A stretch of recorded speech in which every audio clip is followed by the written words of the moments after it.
Welcome to red TV. నేను మీ Teja. Betting యాప్స్కి సంబంధించి కొంతమంది యూట్యూబర్లను అలాగే ఇన్స్టాగ్రామ్కి సంబంధించి ఇన్ఫ్లుయెన్సర్స్ని త్వరలో అరెస్ట్ చేయబోతున్నారంటూ కూడా ఒక న్యూస్ వెలుగులోకి రావడం జరిగింది. ముఖ్యంగా దీనికి ప్రధాన పాత్ర పోషిస్తున్నారు సజ్జనర్ గారు. చాలా మంది యూట్యూబర్స్ వాళ్ళ వీడియోస్తో పాటు ఈ బెట్టింగ్ యాప్స్ని వాళ్ళ ఛానల్లో ప్రమోట్ చేసుకుంటున్నారు. అంటే ఈ గేమ్ ఆడితే ఇంత డబ్బులు వస్తాయి, ఇంత గెలుచుకోవచ్చు అని చెప్పేసి ఇలా చాలా యాప్స్ వస్తున్నాయి అట్లా. సో వాటిని వాళ్ళు ప్రమోట్ చేస్తున్నారు. సో అంటే అలా ప్రమోట్ చేయడం వల్ల వేరే వాళ్ళు ఏంటంటే వాళ్ళని ఫాలో అయ్యే వాళ్ళు అది చూసి నిజంగానే డబ్బులు వస్తాయని చెప్పేసి అది ప్లే స్టోర్లోకి వెళ్ళి ఇన్స్టాల్ చేసుకోవడం, ఇన్స్టాల్ చేసుకున్న తర్వాత డబ్బులు పెట్టి అందులో ఆడటం, చాలా వరకు లాస్ అయిపోవటం, మనీ లాస్ అయిపోవటం. సో ఎవరికి ఎలా చెప్పాలో తెలియక సూసైడ్ చేసుకున్న చనిపోయిన సందర్భాలు కూడా చాలా ఉన్నాయన్నమాట. ఇప్పటికీ ఇలాంటివి చాలా ఎక్కువ రోజు రోజుకి పెరిగిపోతున్నాయి. సో సగం మంది యువత ఇదే విధంగా ఇలాంటి బారినే పడుతున్నారు. సో దీన్ని గమనించిన సజ్జనర్ గారు ఎప్పటి నుంచో కూడా ఫైట్ చేస్తున్నారు. అలాగే మరో ముఖ్యమైన యూట్యూబర్ నా అన్వేషణ. సో ఇతను కూడా దీని గురించి ఇంతకు ముందు కూడా చాలా వీడియోలు చేశారు. అండ్ రీసెంట్‌గా ఇద్దరు కలిసి, అంటే ఇద్దరు కలిసి అని కాదు, ఇద్దరు దీని గురించి చర్చించుకున్నారు వాళ్ళ ఛానల్‌లో. సో మొత్తానికి కొంతమంది యూట్యూబర్స్ నేమ్స్ అయితే బయటకొచ్చాయి. ఒకసారి అవన్నీ కూడా వినిపిస్తాను. సో వీళ్ళ గురించి మీ అభిప్రాయం ఏంటో కూడా మాకు కింద కామెంట్ రూపంలో ఒకసారి తెలియపరచండి. మాకు కూడా తెలియాలి కదా అసలు వీళ్ళు ఏం చేస్తున్నారు ఏంటనేది. వీళ్ళు ఛానల్‌లో వీడియోలు చేస్తారు గానీ, మీ అభిప్రాయం ఏంటి వాళ్ళ మీద? భయ్యా Sunny Yadav, Harsha Sai, Pallavi Prashanth, local boy Nani, Vinay Kuyya Yadav, Imran Khan. So ఇలా చాలామంది కూడా ఉన్నారు యూట్యూబర్స్. సో అందులో వీళ్ళు చాలా ముఖ్యమైన వాళ్ళు. వీళ్ళు ఎక్కువగా ఎంటర్‌టైన్‌మెంటు, వ్లాగ్స్ ఇలాంటియన్నీ కూడా ఎక్కువ చేస్తుంటారు. వీళ్ళకి చాలా వ్యూస్ అన్నీ కూడా వస్తాయి. అంటే వీళ్ళ ఒక్క వీడియో వన్ డేలో 1,000,000 వ్యూస్ కొడతాయన్నమాట. అంత అద్భుతంగా వీళ్ళు వీడియోలు చేస్తారు. సో వీడియోలు చేయడం వల్ల నో ప్రాబ్లమ్. ఆ వీడియోలు చేసే టైంలో వీళ్ళు ఏం చేస్తారంటే మధ్యలో కొన్ని యాప్స్‌ని తీసుకొచ్చి వాటి గురించి ఒక యాడ్ లాగా ప్రమోట్ చేస్తున్నారు. దీన్ని యూజ్ చేయండి, దీన్ని ఇన్‌స్టాల్ చేయండి, మీరింత మనీ పెట్టండి, దానికి ట్రిపుల్ వస్తాయి, డబల్ వస్తాయి అని చెప్పేసి ఇలా ప్రమోట్ చేస్తున్నారు. సో అలా చేయడం వల్ల ఏంటంటే చాలామంది యువత నిజమేననుకుని అనుకుని వాళ్ళు చేసుంటారు, వాళ్ళకి నిజంగానే వచ్చాయి కదా అని చెప్పేసి అంటే వాళ్ళకి నిజంగా రావు. వాళ్ళు ఆడి గెలుచుకోరు అందులో డబ్బులు. వాళ్ళేంటంటే ఆ యాప్‌ని ప్రమోట్ చేయడం వల్ల ఆ యాప్‌కి సంబంధించిన ఓనర్ ఎవడైతే ఉన్నాడో వాడు కొంచెం మనీ ఇస్తాడంతే. నిజంగా వీళ్ళు ఆడి గెలుచుకునేంత ఇదైతే లేదు. తెలివైనోళ్ళైతే ఆళ్ళసలు ఆడరు. కాబట్టి వాళ్ళేంటంటే దాన్ని ప్రమోట్ చేసినందుకు కొంత మనీ ఇస్తారు. మనీ ఇచ్చిన తర్వాత మనలాంటి అమాయకులు ఏం చేస్తారంటే నిజంగానే డబ్బులొస్తాయి, మన నాన్న ఇచ్చిన ఫీజు అమౌంట్‌నంతా తీసుకెళ్ళి డబల్ చేసి మళ్ళీ ఆ ఫీజు ఆళ్ళకి వెనక్కిచ్చేసి ఈ ఫీజు కట్టేద్దాం అని చెప్పేసి కొంతమంది అమాయకులు పాపం. సో అలా చేసిన సందర్భాలు కూడా ఉన్నాయి. సో ఆ కాలేజీకి కట్టమని ఇచ్చిన ఫీజంతా కూడా ఏం చేస్తారంటే ఈ బెట్టింగ్ యాప్స్‌లో ఇలాంటికి సంబంధించిన వాటిలో పెట్టేస్తారు. సో అక్కడ ఫస్ట్ ఒస్తాయి. అరే! వచ్చాయి గదా మంచిగా. ఒక 10,000 పెట్టామనుకో, ఒక 15,000 వస్తాయి. అరే! 15,000 వచ్చాయి కదా! 20,000 పెడితే 45,000 వస్తాయని చెప్పేసి ఏం చేస్తామంటే, ఆ వచ్చింది ఇది కలిపి మొత్తం పెట్టేస్తాం. అప్పుడు కూడా లక్ బావుంటే వస్తాయి. వచ్చిన తర్వాత మళ్ళీ ఇంకా డబుల్ వస్తాయి కదా! ఇంకా ట్రిపుల్ వస్తాయి కదా! అనుకుంటాం. వచ్చిందంతా కూడా పెట్టేస్తాం. వచ్చింది, పోయింది, పోయింది కాకుండా మళ్ళీ అరే! వచ్చింది కదా! నేనెక్కడో మిస్టేక్ చేశాను. ఇట్లా కాదు. అంటే ఇచ్చిన డబ్బులు పోగొట్టుకున్న తర్వాత కూడా మళ్ళీ ఇంకొక 10, 15,000 అప్పు చేసి ఇలా వస్తాయి కదా! వచ్చేస్తాయి కదా! అది కొట్టేసాం కదా! ఆల్మోస్ట్ చిన్నగా ఆడదాం అని చెప్పేసి మళ్ళీ ఇంకొక 15 అప్పు చేస్తాం. ఆ అప్పు చేసిన డబ్బులు తీసుకొచ్చి మళ్ళీ పెడతాం. ఓహ్! ఇది కూడా పోయిందా? ఇంకొక 10,000 మళ్ళీ ఇంకొకటి తీసుకొస్తాం, కొట్టేస్తాం. అంతవరకెళ్ళాం. అంతే కదా! అని చెప్పేసి అనుకుంటాం. మళ్ళీ ఇంకొక 10,000 అప్పు తీసుకొని అవి కూడా పెట్టుకుంటాం. చివరికి మొత్తం గూడా గోలీ అయిపోతాం మనం. మన దగ్గర మొత్తం ఊడ్చేస్తాడు ఆడు. ఒక్క రూపాయి కూడా మిగలదు. సో, దీనివల్ల చాలామంది యువత ఇబ్బంది పడుతున్నారని జెప్పేసి, ఈళ్ళెవరైతే ఉన్నారో యూట్యూబర్స్ వీళ్ళు ఎక్కువగా ప్రమోట్ జేస్తున్నారో ఇటువంటి యాప్స్‌ని, తీన్ పట్టి అని చాలా పేర్లున్నాయి. ఒకటని కాదు. ఈ ప్లే స్టోర్‌లోకెళ్ళి చూస్తే మనకి చాలా కనిపిస్తున్నాయి. అలాగే నార్మల్‌గా మనం ఏమైనా గేమ్స్ ఆడుతున్నప్పుడు కూడా చిన్న చిన్న యాడ్స్ వస్తున్నాయి. అసలు ఎందుకు వస్తున్నాయో కూడా తెలీదు. ఏదన్నా సరదాగా ఫర్ ఎగ్జాంపుల్ పబ్‌జీ ఆడటం గానీ, ఫ్రీ ఫైర్ ఆడటం గానీ, ఎక్కువగా ఇలా ఆడేవాళ్ళకి తెలుస్తుంది.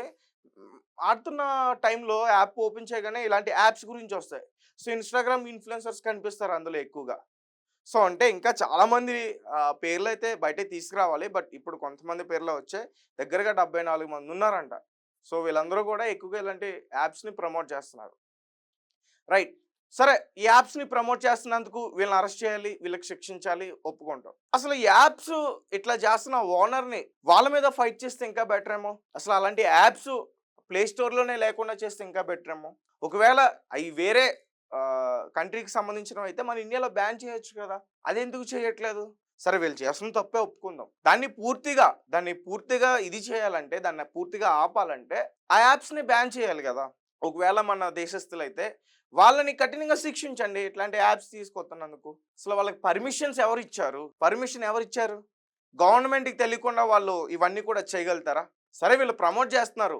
మరి ఆ యాప్స్ ఆ ఓనర్ హ్యాపీగా ఉన్నాడు గదా! ఇప్పుడు పాపం డబ్బులు తీసుకొని వీళ్ళు మోసపోయారు.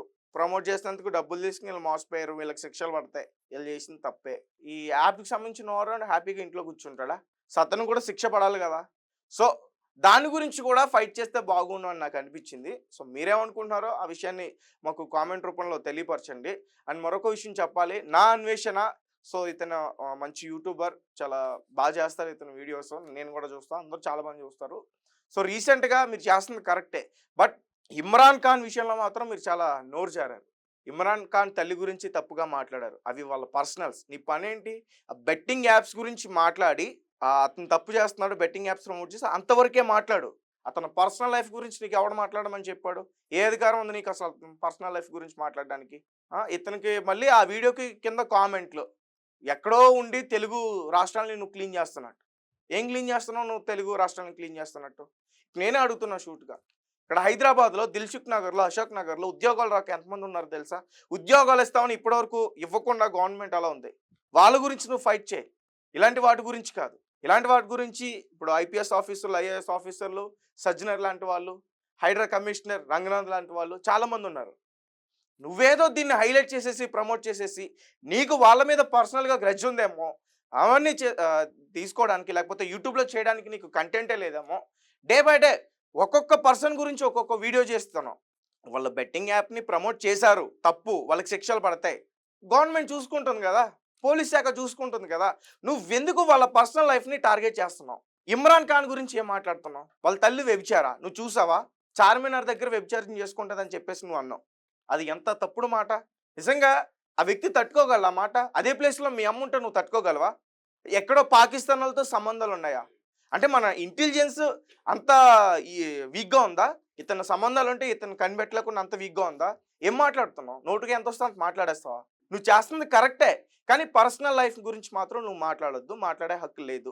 సో, దీనికి సంబంధించి నా అన్వేషణ ఇప్పుడు సజ్జనర్ గారు ఎవరైతే ఈ యాప్స్‌కి సంబంధించి ఈ బెట్టింగ్ యాప్స్‌కి సంబంధించి ఎవరైతే ఉక్కుపాదం మోపి వాళ్ళందరినీ కేసులు పెట్టి అరెస్ట్ చేపిస్తున్నారో, నా అన్వేషణ మాట్లాడిన దానికి కూడా అతనికి శిక్ష పడాలి. అతని తల్లిని చాలా మొత్తం గూడా అతని వీడియోలు కోట్లల్లో చూస్తారు. ప్రతి ఒక్కరు గూడా చూసారు. మళ్ళీ అతను కూడా ఒక వీడియో రిలీజ్ చేసాడు బయటికి ఇమ్రాన్ ఖాన్. నా మీద తప్పుంటే నా గురించి మాట్లాడాలి గానీ, నా తల్లి గురించి, నా ఫ్యామిలీ గురించి, నేనొక ముస్లిం అయినందుకు నా గురించి అది ఎంత తప్పసలా? నోటికి ఎంతొస్తే అంత మాట్లాడేత్తావా నా అన్వేషణ? సో, కాబట్టి సజ్జనర్ సార్ మీకు రిక్వెస్ట్ ఇంతకుముందు మీరు అతనితో ఒక వీడియో కూడా చేయడం జరిగింది. మీకు మా వైపు నుంచి రిక్వెస్ట్ ఏంటంటే, ఇప్పుడు వీళ్ళతో పాటు నా అన్వేషణ అతని పైన కూడా కేసు పెట్టాలి. అతను మాట్లాడింది చాలా తప్పు. ఇప్పుడు వాళ్ళకి సంబంధించి పర్సనల్స్ ఉంటే పోలీస్ శాఖకి ఇన్ఫార్మ్ చేయండి. కేసులు పెట్టుకోండి. అంతేగాని నలుగురు ముందు వాళ్ళ ఫ్యామిలీ గురించి బజార్‌లోకి లాగడానికి నీకెవరిచ్చారు హక్కు? పల్లవి ప్రశాంత్ గురించి మాట్లాడుతున్నారు. సో, ఇది కూడా అంతే. పల్లవి ప్రశాంత్ తప్పు చేస్తే ఇప్పుడు వీళ్ళందరికీ ఎటువంటి శిక్షలు పడతాయో, వీళ్ళ మీద ఎటువంటి కేసులు పెట్టారో అవే కదా అతని మీద కూడా పెట్టేటియి. ఒక తమ్ము పెట్టాడండి. రైతు బిడ్డ, రైతు బిడ్డ కాదు, రైతు మో అని స్టార్‌లు పెట్టాడు. మీకెవరైనా ఒకసారి డౌటొస్తే ఒకసారి అతని యూట్యూబ్ ఛానెల్ ఓపెన్ చేసి చూడండి. ఆ థంబ్‌నెయిల్ కనిపిస్తది. రైతు మో అంటే ఏంటి? ఏమనుకోవాలసల? రైతు మో అని స్టార్‌లు పెట్టేస్తే ఏమనుకోవాలి? వాళ్ళని పర్సనల్‌గా టార్గెట్ చేసి నువ్వు కావాలని ఇది చేస్తున్నావు. అండ్ ఇంకొక పాయింట్ అడగాలి. ఇప్పుడు నా అన్వేషణ యూట్యూబ్ ఛానలే నేను రెగ్యులర్‌గా చూస్తాను. అతనంటే నాకు చాలా ఇష్టం. అతనంటే ఇష్టం అంటే అతను వీడియోస్ బాగా చేస్తాడు. కొంచెం సరదాగా నవ్వుకుంటూ హ్యాపీగా చూడొచ్చని. ఇప్పుడు అతను చేసే వీడియోలోనే మరి అతను పెడుతున్నాడో లేకపోతే ఎలా వస్తున్నాయో తెలీదు గానీ, అప్పుడప్పుడు మధ్యలో యాడ్స్ వస్తున్నాయి. ఈ బెట్టింగ్ యాప్స్‌కి సంబంధించి. మరి అవి కూడా తప్పే గదా! నువ్వు వీడియోస్ చేస్తున్నప్పుడు, నీ వీడియోస్ చూస్తున్నప్పుడు, అప్పుడు కూడా సేమ్ ఇలాగే నీ వీడియోలో ఈ బెట్టింగ్ యాప్స్ గురించి వస్తున్నాయి. నువ్వు కనిపించట్లా, వేరే వాళ్ళు కనిపిస్తున్నారు. కానీ ఆ వీడియో యూట్యూబ్‌లో వస్తుంది. అసలు ఈ వీళ్ళ మీద కాదు, యూట్యూబ్ వాడి మీద పెట్టాలేమో కేసులు. కాబట్టి నేను ఫైనల్‌గా ఒకటే చెప్తున్నా. నా అన్వేషణ మీద మాకెటువంటి పర్సనల్‌గా ఇదేం లేదు. మీ వీడియోస్ చాలా బావుంటాయి. బట్ మీరు మాట్లాడింది మాత్రం చాలా తప్పు. ఇమ్రాన్ ఖాన్ విషయంలో మాత్రం మీరు చాలా దారుణంగా మాట్లాడారు. అలాగే పల్లవి ప్రశాంత్ గురించి కూడా మీరు చాలా తప్పుగా మాట్లాడారు. దయచేసి ఆ మాటలు వెనక్కి తీసుకోండి. వాళ్ళకి క్షమాపణ చెప్పండి. ఖచ్చితంగా చెప్పి తీరాలి. ఎందుకంటే దీన్ని పోలీస్ శాఖ వారు తీసుకొని ఈ కేసుకి సంబంధించిన డీటెయిల్స్ అన్నీ కూడా కలెక్ట్ చేసుకొని వాళ్ళ ముందుకు తీసుకెళ్తున్నారు కాబట్టి త్వరలో ఖచ్చితంగా మీరు ఫైట్ చేశారు ఒప్పుకుంటాం, వాళ్ళకి శిక్షలు పడతాయి. బట్ వీళ్ళ వీళ్ళు ఎలాగ అరెస్ట్ చేస్తున్నారు కదా అని చెప్పేసి మీరు నోటికి ఎంత వస్తే అంత మాట్లాడి వాళ్ళ ఫ్యామిలీస్ గురించి, వాళ్ళ అక్క చెల్లెళ్ళు, అన్నదమ్ముల గురించి మాట్లాడడం అనేది కరెక్ట్ కాదనిపిస్తుంది. సో దయచేసి ఆ మాటలు వెనక్కి తీసుకోండి. ముఖ్యంగా ఇమ్రాన్ ఖాన్‌కి అయితే మీరు ఖచ్చితంగా క్షమాపణలు చెప్పాలి. అతను చేసిన తప్పు. మేము తప్పనే అంటాం. సో, ఆ తప్పు చేసినందుకు అతనికి శిక్ష పడుద్ది. అంచేత ఎలాగా ఈ ఇడిదే కదా అని చెప్పేసి పాకిస్తాన్ తోటి ఏయో మాట్లాడుతాం. అసలు నాకు భయమేస్తుంది. అంటే నిజంగా పాకిస్తాన్‌తో అంత లింకులుంటే మన వ్యవస్థ, మన ఇంటెలిజెన్స్ అంతా వీక్‌గా ఉందా? ఏం మాట్లాడుతున్నారండి? సో, కాబట్టి ఫైనల్‌గా నేను చెప్పేదేంటంటే, ఎవరు కూడా ఈ యాప్స్‌ని ప్రమోట్ చేయొద్దు. దగ్గరగా ఇప్పటివరకు 74 మందున్నారంట. సో, వాళ్ళందరిని త్వరలో అరెస్ట్ చేయబోతున్నట్టు కూడా చెప్తున్నారు. సో, మోస్ట్‌లీ బాగా ఫేమస్ అయిన యూట్యూబర్ హర్ష సాయి. సో, రీసెంట్‌గా ఇతను కూడా ఒక కేసుకి సంబంధించి ఇరుక్కున్నాడు. ఇప్పుడిప్పుడే ఆ కేసు నుంచి బయటపడుతున్న సమయంలో మళ్ళీ ఇదొక కొత్త కేసు అని చెప్పుకోవాలి. భయ్యా సన్నీ యాదవ్, హర్ష సాయి. ఫస్ట్ భయ్యా సన్నీ యాదవ్ నుంచి స్టార్ట్ అయింది. సో, అతను డైరెక్ట్‌గా వీడియోసే చేస్తున్నాడు అతను. యాప్‌కి సంబంధించి ప్రమోషన్ కాకుండా డైరెక్ట్ వీడియో చేస్తున్నాడు ఎట్లా ఏంటి అనేది. So, Harsha Sai, Pallavi Prashanth, local boy Nani Vizag ఇతనిది. సో, ఇతనికి కూడా పాపం ఈ మధ్యన కేసులు ఎక్కువ చుట్టుకున్నాయి. ఆ మధ్యన ఏదో బోట్ అంటించేసాడని చెప్పేసి. సో, ఇతనికి కూడా ఇబ్బంది. వినయ్ కుయ్య. సో, ఇతను కూడా తెలుసు, కొంచెం డేర్ వీడియోస్ అన్నీ కూడా చేస్తుంటాడు. నెక్స్ట్ ఇమ్రాన్ ఖాన్. ఇంకా చాలా మంది పేర్లున్నాయి. కొంతమంది ఆల్రెడీ వాళ్ళ పేజుల్ని డిలీట్ చేసేసారు ముందుగానే. మళ్ళీ వాళ్ళ మీద చట్టరీత్యా ఏమైనా చర్యలు తీసుకుంటారని చెప్పేసి. సో, మొత్తానికి సో, అంటే త్వరలో వీళ్ళ ఛానల్స్‌ని కూడా బ్యాన్ చేసే అవకాశం అయితే ఉంది. సో, బ్యాన్ చేస్తే ఖచ్చితంగా వాళ్ళ వీడియోస్ ఇంక చూడలేం. మరి ఇటువంటివి కాకుండా వేరే ఇంకేమన్నా కొత్త వీడియోస్ చేయాలి. అంటే ఇటువంటి యాప్స్‌ని ప్రమోట్ చేయకుండా. సో, ఈ వీడియో ఎందుకు చేస్తున్నామంటే యువతకి ఈ వీడియో ఉపయోగపడాలి. సో, ఎవరు కూడా ఇటువంటి బెట్టింగ్ యాప్స్‌ని నమ్మొద్దు. మన డబ్బులు లాస్ అయిపోతాం. నేను కూడా అట్లానే నమ్మి నేను కూడా నా మనీ లాస్ అయిపోయాను. సో, చాలామంది ఇట్లనే మనీ లాస్ అయిపోతున్నారు కాబట్టి సో, దయచేసి ఎవరు కూడా ఆ యాప్స్‌ని అసలు మీ మొబైల్‌లో ఇన్‌స్టాలే చేసుకోవద్దు. మీ లైఫ్‌ని సేవ్ చేసుకోండి. ఓకే. Thank you.